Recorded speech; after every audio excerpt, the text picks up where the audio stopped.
Okay, so we are going to be looking at this packet. We've been working on the past few days, and we are going to go to the fourth page. It is actually number 16. So, okay, question 16. In your own words, what is the vertex of a parabola? So you can say it's the turning point, you can say it's your max or min. Either of those would be fine answers. Okay, your vertex, it's always located on the line of symmetry.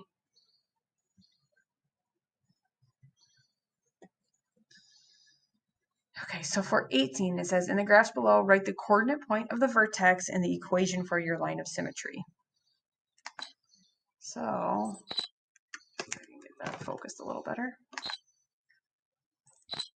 Okay, so this vertex is right here. So this looks like it's at about 1, -9. So 1, -9.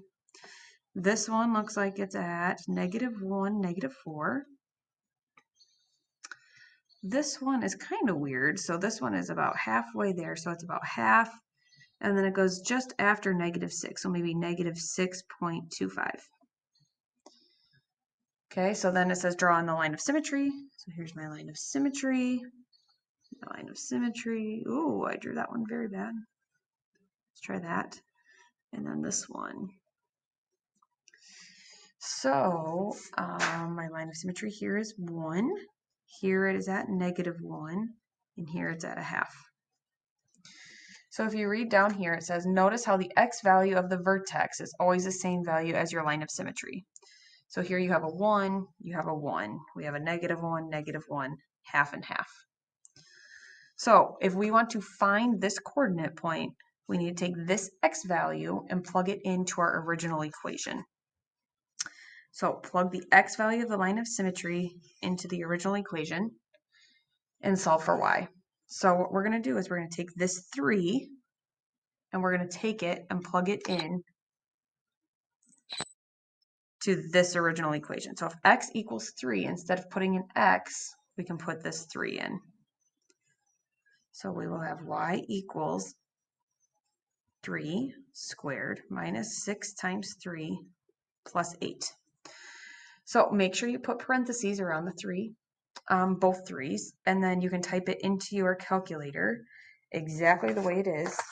And if you do that, you're going to get y equals -1. So our x value is 3, and our y value is -1. All right, the same thing here. So we're going to take y equals, we're going to take this -4, plug it in for both x's. So we'll have -4 squared plus 8 times -4 plus 7. Again, type it into your calculator exactly like this. Do not forget the parentheses. You get y equals -9. So we have -4, -9.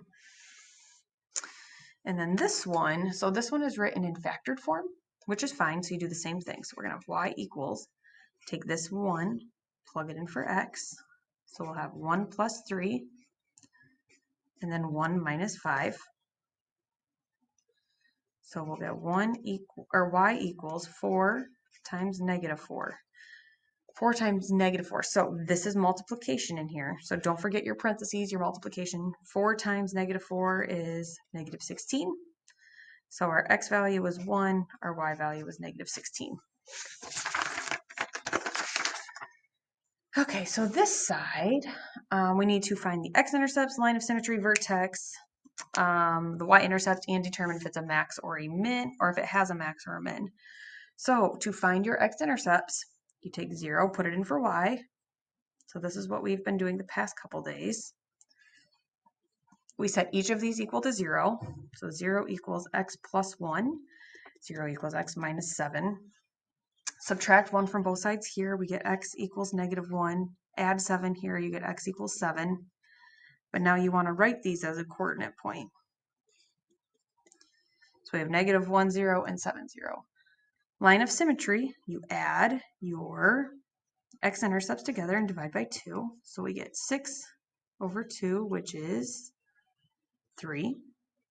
To find our vertex, we take our line of symmetry, which was 3, and you plug that into your original equation. So we're going to have y equals 3 plus 1, and then 3 minus 7. So we have y equals 4 times -4, which is -16.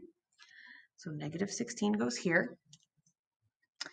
So now for these last two, we want it to be written in standard form. Right now it's written in factored form. So we have this written up top. To write this in standard form, we need to multiply them. So we have x, we have 1, we have x minus 7. So here you have x squared, here you have -7x, here you have 1x, and here you have -7. So in standard form, this would be y equals x squared minus 6x minus 7.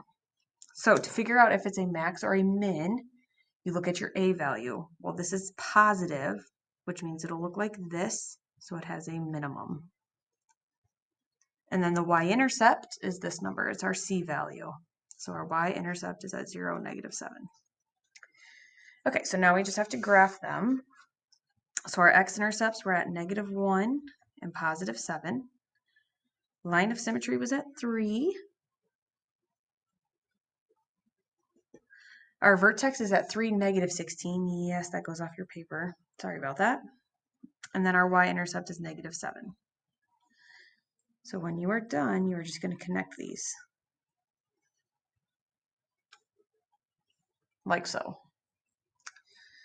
Okay, so now over here, this one's written in standard form. In order to find your x-intercepts, you have to write it in factored form. So two numbers that multiply to -5 and add to 4, that would be a +5 and a -1. So if we set each of those equal to 0, you could subtract 5 from both sides. You get x equals -5. Add 1 to both sides, you get x equals 1. If you write those as coordinate points, we get -5, 0, and 1, 0. Line of symmetry, you add these together, divide by 2. So that's -4/2, which is -2.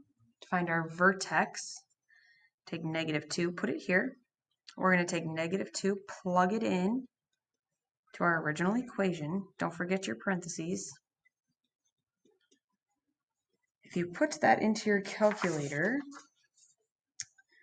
let's see, that's 4 minus 8, -4, so that's -9. -9. To find if the vertex is a max or min, we look up here. So this is positive, which means it looks like this, so it has a minimum. And then our y-intercept is this number right here. So we have 0, -5. So I'm going to go ahead and let you graph all of those. So you will not turn this packet in until I see you again. So make sure you finish this last problem. And then you also are going to have homework that has 4 of these graphing ones on there.